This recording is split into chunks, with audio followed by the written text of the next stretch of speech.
Mummy, તમારું નામ મનીષાને બદલે મીરા હોત તો શું થાત? અને પપ્પાનું નામ માધવ હોત તો? હા, પણ તો શું થાત?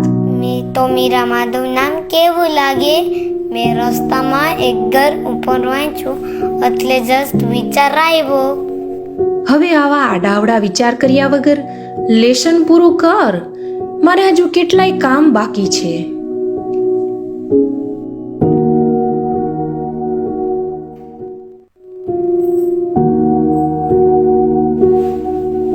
મીરા માધવ, મીરા માધવ.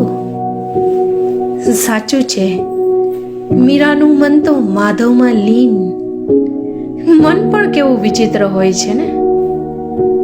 બસ કોઈ એક વિચારે ચડી જાય તો એના વિશે જ વિચારતું જ રહે. લીન થઈ જાય, તલ્લીન થઈ જાય. મીરાબાઈએ પણ કેટલી રાતો આવી રીતે માધવના વિચારોમાં જ વિતાવી હશે.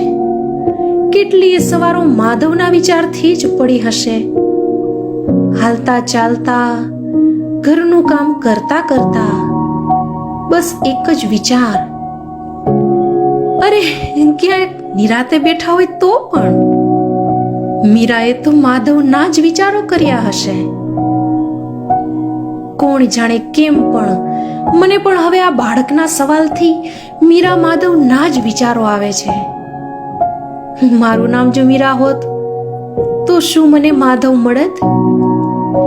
આવો સવાલ મારા મનમાં સતત ઉઠતો જ રહે છે. મીરા માધવ, મીરા માધવ. મેવાડની મહારાણી જ્યારે પગમાં ઘૂંઘરું બાંધતી હશે ત્યારે એના મનમાં કેવા વિચારો આવતા હશે? મને પણ હમણાંથી આવા જ સવાલો થયા કરે છે. મીરા માધવના વિચારો મારા મનમાં આવ્યા જ કરે છે. ક્યારેક મારું મન મીરા બની જાય છે તો ક્યારેક મીરાને જ સવાલ કરવાનું મન થાય છે કે તમને માધવ મળેલા?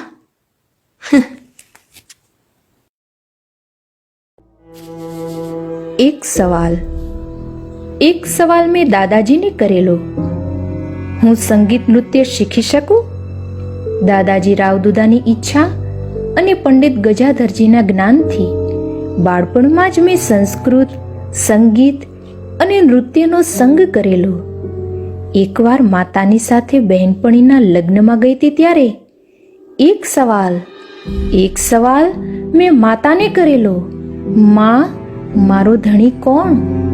માતા વીર કુમારીએ કૃષ્ણની મૂર્તિ આપીને કહેલું, આ તારો ધણી. પિતા રતનસંગજીની આજ્ઞાથી હું પરણીને ચિત્તોડ આવી.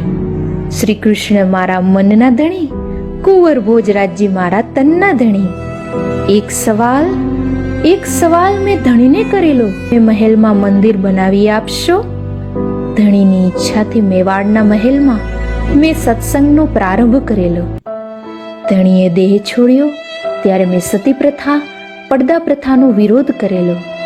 દિયર રાણાજીએ કહેલું, તમે સાધુડાનો સંગ છોડો તો મેવાડના મહારાણી માનીએ. ત્યારે મેં રાજસત્તા, ધર્મસત્તાનો ત્યાગ કરીને કૃષ્ણ ભક્તિનો રાહ પસંદ કરેલો. લાજ શરમ છોડી હું તો પગમાં ઘૂંઘરું બાંધીને નાચતી, કૃષ્ણ ભક્તિમાં રાચતી. ત્યારે દિયર રાણાજીએ ઝેરનો કટોરો ધરેલો. એક સવાલ મેવાડના લોકોએ કરેલો. ઝેરને જીરવવા વહાલો આવશે ત્યારે ઝેરના ઘૂંટડે ઘૂંટડે મેં એના હોવાનો અહેસાસ કરેલો.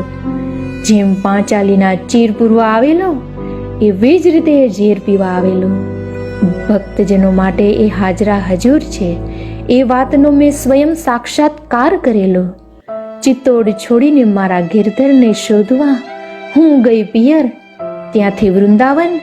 અને એક સવાલ મેં જોશીને કરેલો કે દાડે મળશે મુજને કાન.